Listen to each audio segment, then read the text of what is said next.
Yung magandang umaga sa inyo lahat. Ako po si June and welcome sa panibagong episode ng ating vlog. Pasensya po, ngayon lang tayo nakapag-vlog dahil nag-anak po tayo sa kasal. Ninong sa kasal, ang inyong lingkod. Ito yung palatandaan na tumatanda na talaga. Kasi kinukuha na tayong ninong. Not once, but twice. Twice na po tayong naging ninong sa kasal. Ayan nga, hindi maawa talaga yung pagtanda natin.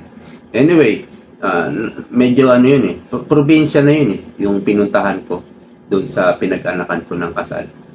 Nakakasalamuha ko po yung mga magsasaka. Nagtatanim sila ng palay. Doon sa pagbaba ng bigas, ang pinaka-apektado pala ay yung mga magsasaka rin.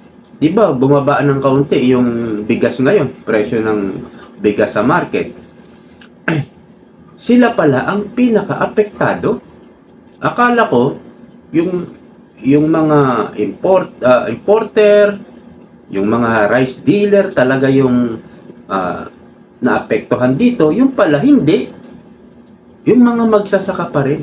Dahil pumalo sa 6 pesos, pinakamababang presyo ng palay.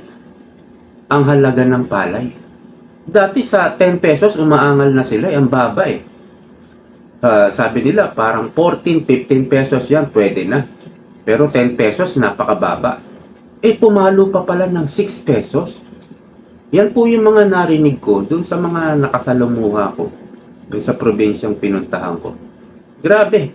Ito dapat pinagtutuunan ng pansin ito ng Department of Agriculture, si President Marcos. Ewan ko itong advocacy ni Kiko Pangilinan. Ewan ko kung anong magagawa niya sa chairmanship niya sa Committee on Agriculture. Andiyan pa si Bam Aquino, Education daw. Tutukan nyo yan, dalawang yan. Kung anong magagawa nila bilang chairman sa mga advocacy nila kuno. Or ginagamit lang nila yan bilang advocacy. Anyway, pag-uusapan po natin, itong si Mayor Magalong, nakakabilib talaga ito. Sana meron pang ibang mayor na lumitaw, kagaya ng tapang ni Mayor Magalong. Dahil papangalanan na ni Mayor Magalong itong mga kongresistang magnanakaw, lalo na sa mga proyektong flood control. Talagang nilimas, inubos yung budget ng flood control. And yet, baha pa rin. Alright? At pag-uusapan din natin itong inaresto si Trillanes pero nakapagpiyansa sa kasong false testimony. O yan. Pag-uusapan din yan natin maya-maya. Pero bago yan, pag-like po muna itong video ito and then subscribe. Alright? Meron pong report ang bilyonaryo. Pakinggan po muna natin. Nakahanda si Baguio City Mayor Benjamin Magalong na pangalanan ng ilang kongresista na dawit umano sa maanumalyang flood control projects. Narito ang Agenda Weekend Report ni Ivy Reyes. Matapos hamuni ni House Committee on Public Accounts Chair Terry Yudon na maglabas ng ebidensya kaugnay ng usapin sa flood control projects, maglabas daw ng ebidensya. Itong si Congressman Ridon, tandaan nyo yung pangalan na yan. Maglabas daw ng ebidensya si Magalong. Sa loob-loob ko, Congressman Ridon, hindi mo ba nakikita yung baha? O magandang ilublog ka dyan, lunurin ka dyan sa baha na yan. Yung baha, ebidensya na yan eh. Diyan nga na-fact-check si President Bongbong Marcos sa kanyang SONA. Ano pang ebidensya kailangan mo? Yung baha, ebidensya na yun. Sabi ni Amy, 1.4 billion a day ang ginastos na budget dyan, 2023 hanggang 2024. Umabot sa 400 billion to 500 billion ang lahat-lahat ng budget dyan sa flood control. Pero may baha pa rin. Ano ibig sabihin nun? Binulsa nyo yung pera ng bayan. Kaya nga sabi ni Presidente, mahiya naman kayo. Although pumapalag si Presidente, pero mahina pa rin yung dating. Talagang napakahina niyang Presidente. Hindi siya kagaya talaga ni Digong. Ano pang ebidensya ang gusto mong makita? Yun na nga yung baha. Yun yung mismong ebidensya. Pero siyempre, mayroong mga hawak na ebidensya si Magalong. Hinihintay nga niya na ipatawag niyo siya. Ready na nga eh. Patuloy natin. Tatlong pangalan na umano ang hawak ni Baguio City Mayor Benjamin Magalong. Oh, Itong dalawang congressman na ito na nabanggit ko sa inyo, dito sa Luzon area to. Tapos meron pa kaming titingnan ulit sa isang lugar ulit. Napakarami na ngayon eh. Dumarating ng mga impormasyon ngayon. ayun. Handang si Magalong at ilan pang mayor na hindi niya pinangalanan para magsalita sakaling ipatawag ng House of Representatives. Ayan, mayroon ding mayor na handang lumabas. Hinihintay niya lang na tawagin nyo. At mayroon siyang mga tatlong kongresistang babanggitin, papangalanan, na itong tatlong kongresistang ito, binulsa ang mga budget sa flood control, binulsa yung mga budget sa yung mga ayuda na yan, AKAP, AIX. Kaya siguro, ewan ko, mag-iisip siguro ng 2 o 3 beses itong mga kongresistang ito bago ipatawag si Magalong. Talagang papangalanan ni Magalong to. Mas maganda, tawagin nyo na. I'm just waiting. Hanggang ngayon, pag nga, very enthusiastic na ako pumarap sa kanila. Oh, And naghihintay pa rin ako nung kanilang sama. Wala naman ako natatanggap. Hindi na rin naman sila nagsasalita kung papatawag nila ako.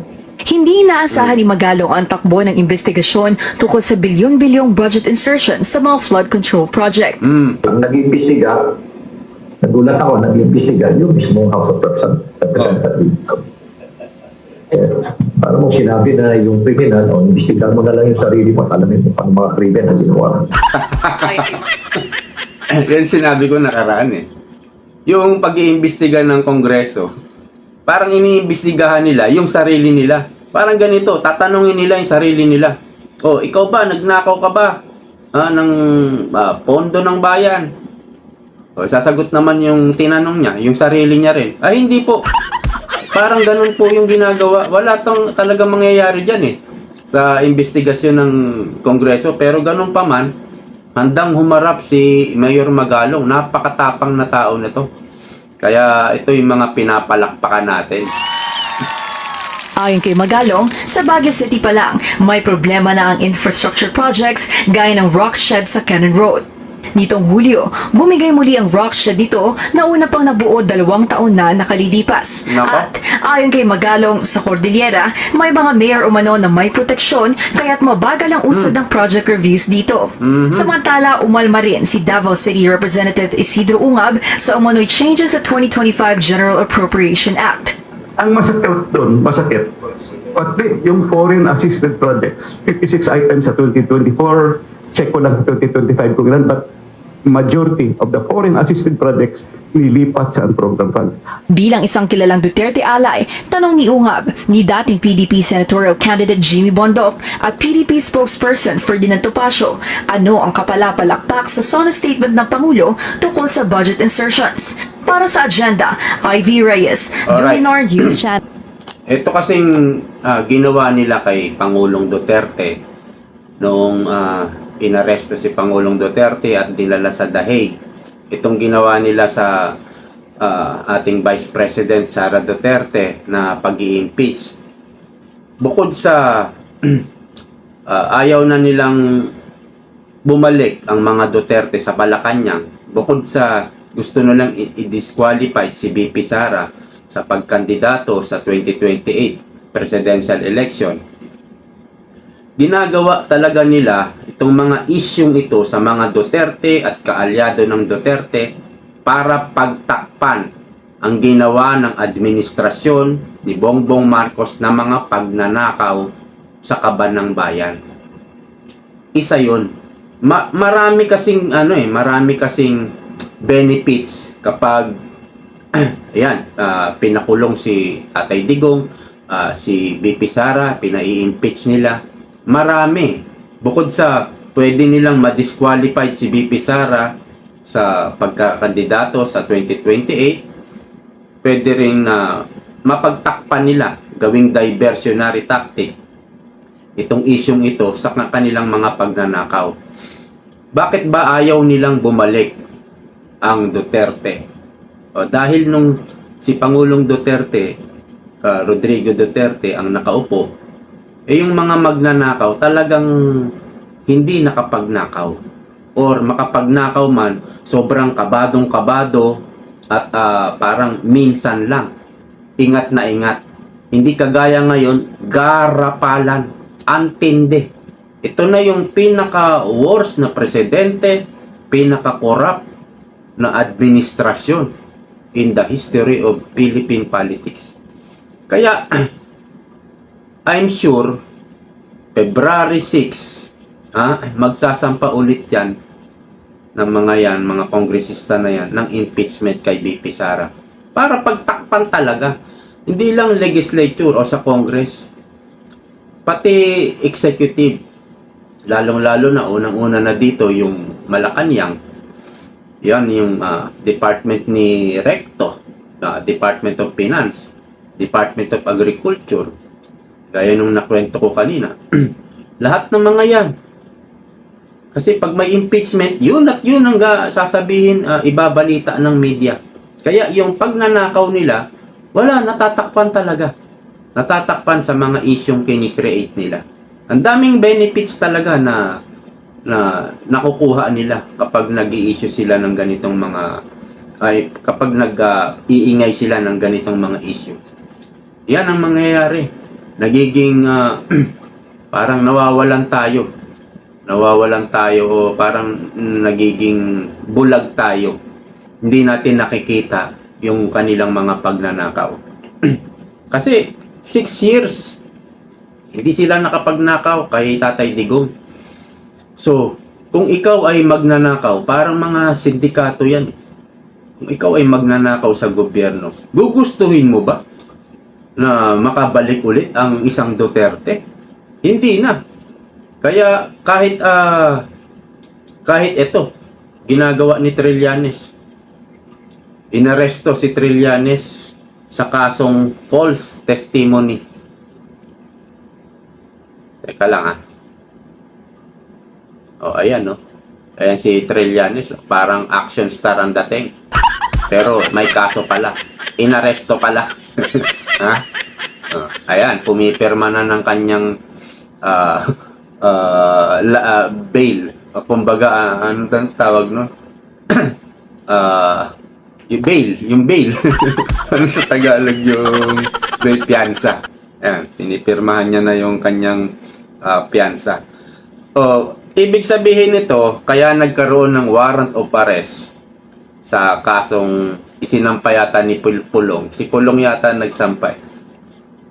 Kasong false testimony. Parang perjury po ito. Ibig sabihin nito, may probable cause. Masasabi natin na malakas yung kasong ito na isinampa kay Trillanes dahil nag-release ng warrant of arrest. Pwede naman siyang agad-agad na makapagpiyansa rito dahil hindi pa naman siya convicted. Pero kapag siya ay na-convict dito, nahatulan siya ng guilty, ito po ang magiging parusa sa kanya, penalty of prison mayor, at pwede kang makulong dito ng 6 years and 1 day up to 12 years. Kapag ito'y nahatulan ng guilty ng korte, halimbawa binasahan si Trillanes, nandun din, haharap ka doon ikaw yung akusado. Haharap ka ron, pag babasahan ka na ng korte, kung guilty ka, posas na agad yun. After mabasahan si Trillanes, posas, diretso po yan sa kulungan. At hindi po siya makakapagpiyansa ulit agad-agad. Kung pwede siyang magpiyansa kasi aapila yan Kagaya ni ni Castro, Franz Castro, 'di ba, convicted na siya, maapila lang siya sa Court of Appeal.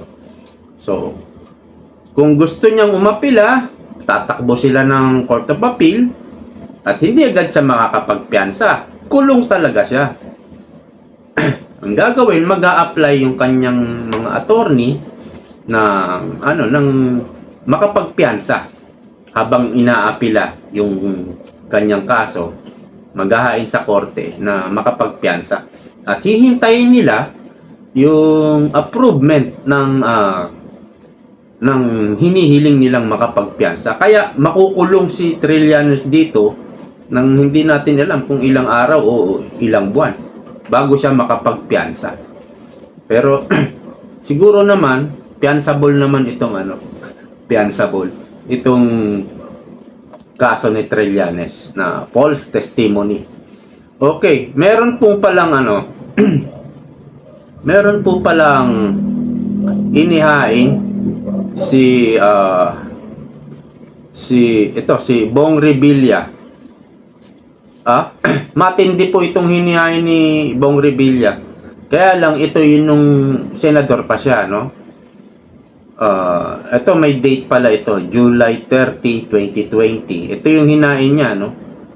Inihain ni Senator Bong Revilla ang Senate Bill number 796 o an act reinstituting death penalty in the Philippines na naglalayong isama ang pagbibigay ng false testimony. Biruin mo. Matindi ito, kaya lang ewan ko kung naisabatas ito. Trillanes. Mag-ingat-ingat ka. Buti pala hindi ito naipasa. Hindi natin alam, pero mukhang hindi naipasa itong batas na to. Alam mo, false testimony. Ang kapalit, death penalty. Ang tindi nun. Ano sa palagay nyo? Parang matindi naman yata yung parusa. Or ewan natin kung tama lang. Pero sa mga sinungaling na tao, death penalty, ang bigat nito. Meron din hinain si Lacson. Pero ito yung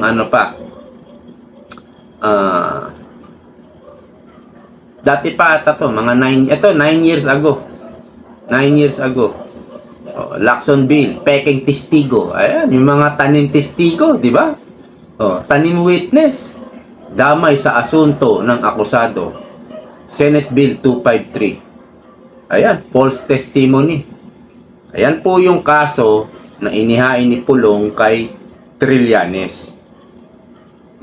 Kaya itong si Trillanes, 'di ba, meron siyang bago ngayon na marites na si Lenny daw at si BP Sara ay magkaibigan. So paano mo pagtitiwalaan itong taong to kung ang daming kasong false testimony, perjury? Paano mo siya pagkakatiwalaan, di ba? Wala pong itong taong to si Trillanes. Alam nyo na ibig ko sabihin. Hindi mapagkakatiwalaan itong mga sinasabi ni Trillanes. Dahil nga patong-patong ang mga kaso nito sa pagsisinungaling. Bakit niya sinisiraan si Lenny? Sinisiraan po si Lenny dito Hindi naman si BP Sara At ang naninira, isang dilawan din. Or pinklawan din. Sino bang handler ni Trillanes, di ba? Sinabi na yan ni BP Sara. Si Franz Castro, si Hontiveros, si Trillanes. Iisa lang ang handler niyan. At alam natin, sa ating palapalagay, si Tamba ang handler nitong si Trillanes. So, bakit sinisiraan si Lenny? Si Lenny po ay nag-number 2 na sa survey sa 2028 presidential election. Yan po yan. Kala mo, Lenny, tatahimik-tahimik ka? Kaya po tahimik si Lenny. Kapag medyo nag-iingay siya, talagang babanatan siya. Maaga pa lang. Pero ito medyo maaga pa.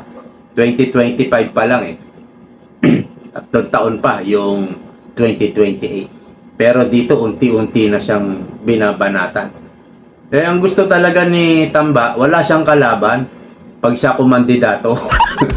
Yun lang kasi yung pag-asa niyang manalo pag wala siyang kalaban. Antindi. Talagang antindi ng pangarap ng ambisyon nito ni Tamba. Ayan. Biruin mo, gagamitin mong panira yung liberal din. Liberal party po ito si Trillanes si Leni Robredo, liberal party rin. Pero yung mga tindi ni Tamba, bakit napapasunod siya ni, bakit si Trillanes napapasunod ni Tamba? Pera lang ang labanan din di ba? Okay, hanggang dito na lang po. Maraming salamat sa panonood. See you next time. Bye-bye.